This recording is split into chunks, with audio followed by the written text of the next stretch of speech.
Salam sejahtera. Sanusi, oh Sanusi. Kali ini Sanusi disekolahkan oleh Chow, yaitu Ketua Menteri Pulau Pinang.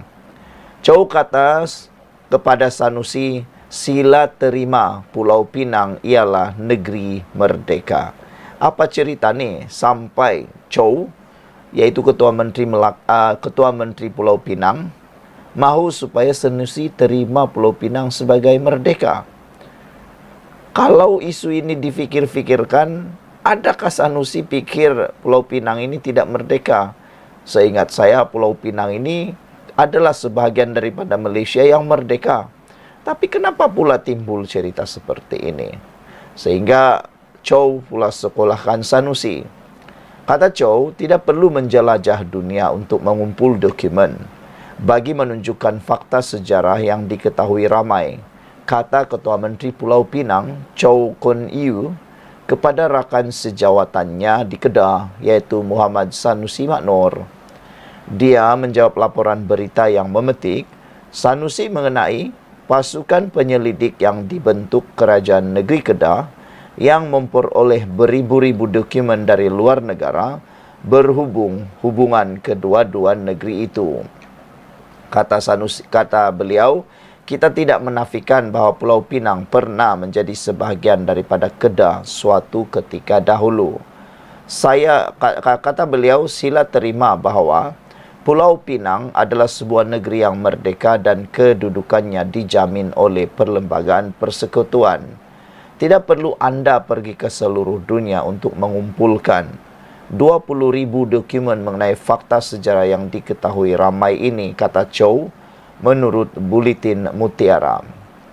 Menurut Sanusi, pasukan penyelidik sedang meneliti dokumen yang diperoleh daripada England, Belanda, Thailand dan Indonesia dan dijangka menyelesaikan kajiannya pada Disember.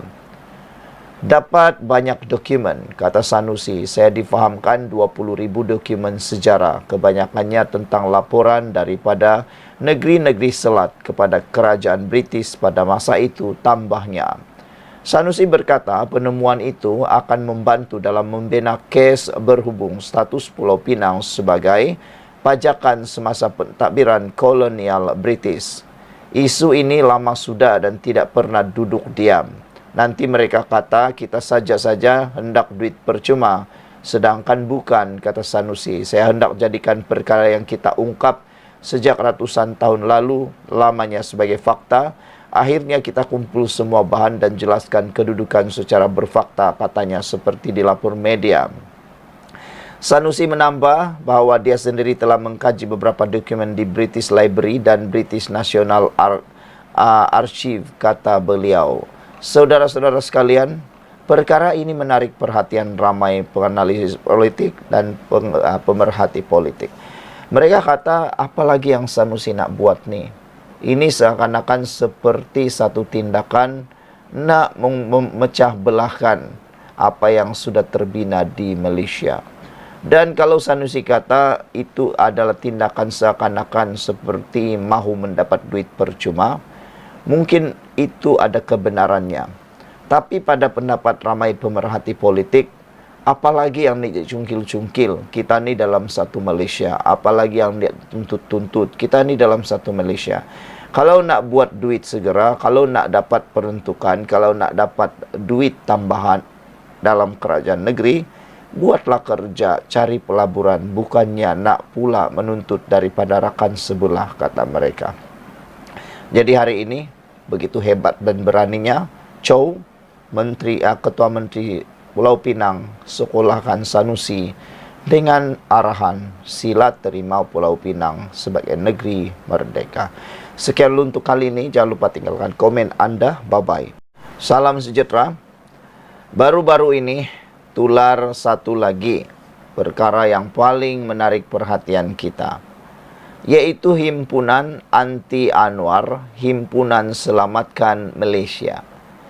Nak jadikan cerita, saya nak tanyalah, agak-agak apa yang mau diselamatkan untuk Malaysia itu? Himpunan Selamatkan Malaysia 2.0 tu himpunan untuk apa? Apa sebenarnya yang nak diselamatkan? Sehingga kalau masih ingat, baru-baru ini tular satu poster himpunankan Malaysia, selamatkan Malaysia itu telah menjadi lawak jenaka, dikecam dan dipermainkan oleh netizen. Penyokong-penyokong Pakatan Harapan mengubah poster itu menjadi bukan selamatkan Malaysia, tetapi selamatkan menantu, selamatkan tengkuk sendiri, selamatkan anak sendiri, dan selamatkan diri sendiri. Semua itu lah yang menjadi perhatian netizen.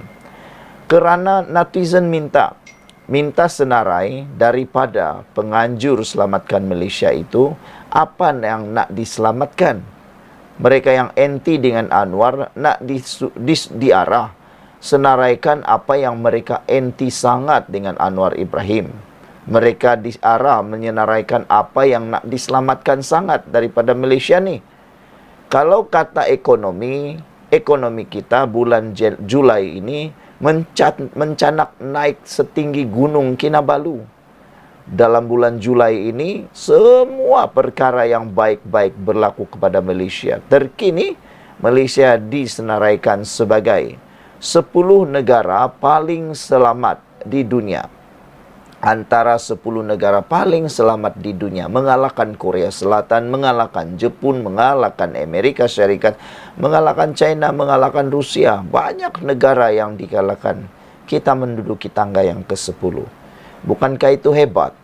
Jadi nak tanya satu kali lagi lah, apa maksudnya selamatkan Malaysia itu? Nak selamatkan daripada apa? Nak selamatkan daripada apa? Itu persoalan dia.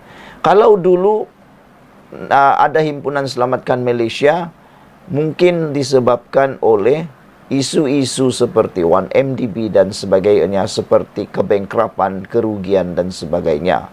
Tapi yang sekarang ini nak selamatkan daripada apa? Itulah yang menjadi buah mulut kepada orang yang tak suka dengan himpunan itu.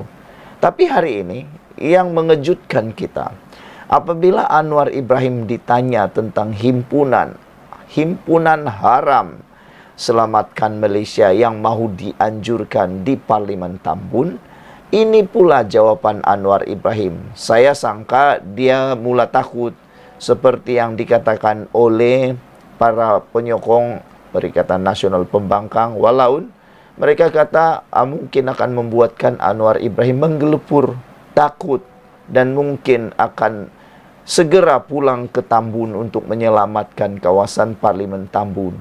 Tapi rupa-rupanya bukan itu yang berlaku. Sebaliknya, Anwar Ibrahim ketika ditanya demo anti Anwar di Tambun, Anwar jawab dengan begitu mudah. Dia kata, ada ke? Kalau ada, tak apalah. Anwar hanya jawab begitu. Ada ke? Tak apalah, kata Anwar Ibrahim. Maknanya, Anwar Ibrahim tak ambil berat perkara itu. Kenapa? Dia lebih ambil berat bagaimana nak memajukan Tambun, bagaimana nak memajukan Malaysia berbanding mengambil berat yang perkara sepele seperti ini.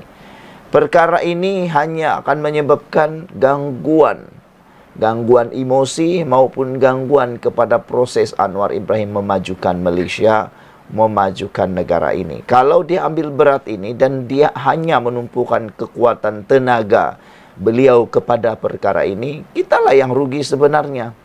Tapi Anwar Ibrahim kata, ada ke? Tak apalah, itu saja dia jawab.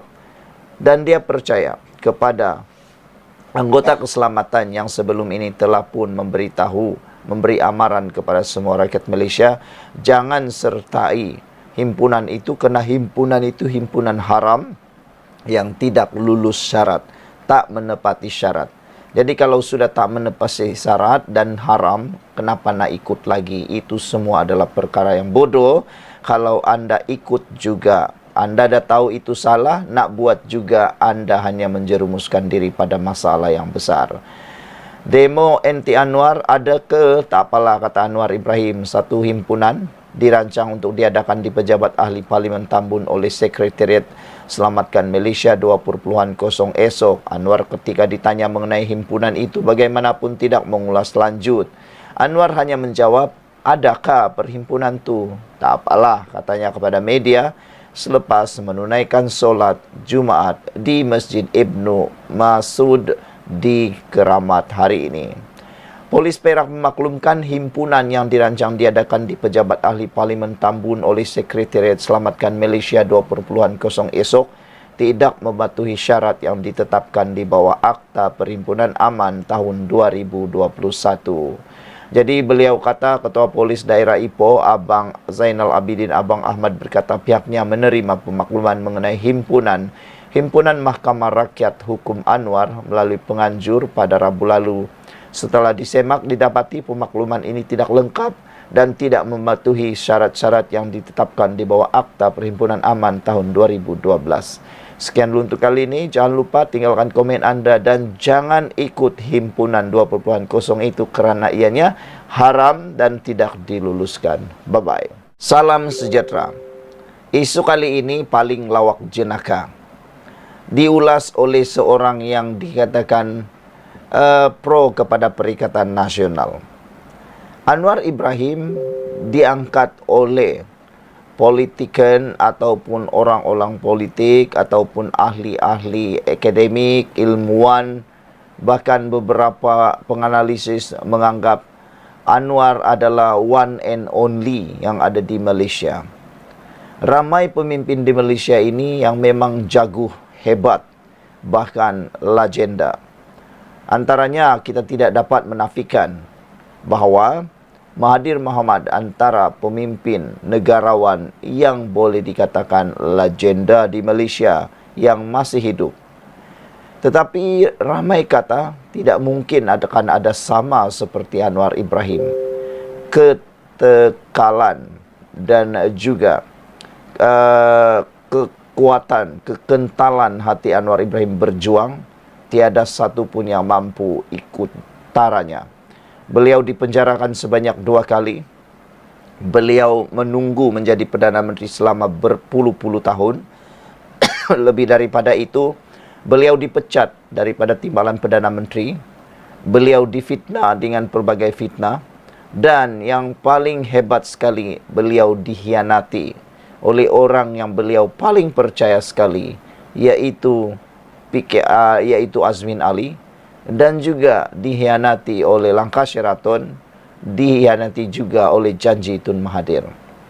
Semua itu sudah menjadi asam garam dalam hidup Anwar Ibrahim. Beliau satu-satunya ahli politik di Malaysia ini yang begitu kuat untuk berpegang pada prinsip beliau.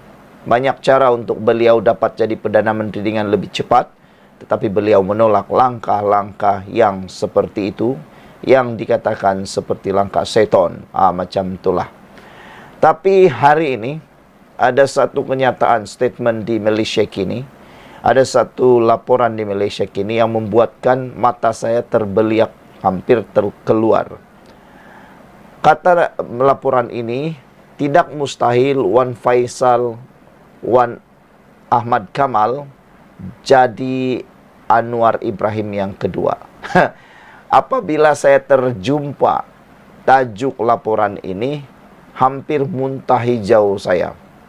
Bukannya saya benci Wan Faisal, tidak sama sekali. Saya suka dengan ahli politik ini yang penuh dengan kekuatan prinsip dan begitu hebat untuk menonjolkan diri. Beliau ini seperti wira di dalam Perikatan Nasional. Tetapi jika dijadikan beliau seperti Anwar Ibrahim yang kedua, jauh sekali. Tidak sama sekali. Tiada persamaan sama sekali. Ianya seperti bulan dengan bumi, bintang dengan bumi. Mengapa saya katakan seperti itu? Kerana beberapa komen daripada netizen semuanya sependapat dengan ramai penganalisis politik bebas. Antaranya Black Zebra kata, pemimpin yang sesuai dengan negara yang punya masyarakat majmuk seperti Malaysia adalah pemimpin yang dapat satukan pelbagai bangsa dan negara ini. Jujur, berlaku adil kepada semua kaum, mempunyai ciri-ciri patriotik, iaitu pentingkan agama, bangsa dan negara, tunjuk surat palsu, fitnah terhadap pihak lawan untuk mendapat ganjaran politik diri sendiri. Sampai hari ini, apakah cadangan yang membina untuk bina masyarakat dan ekonomi negara dan lain-lain daripada mula sampai hari ini? Kita hanya nampak dia cuba pecah belahkan negara dengan isu agama dan bangsa dan negara.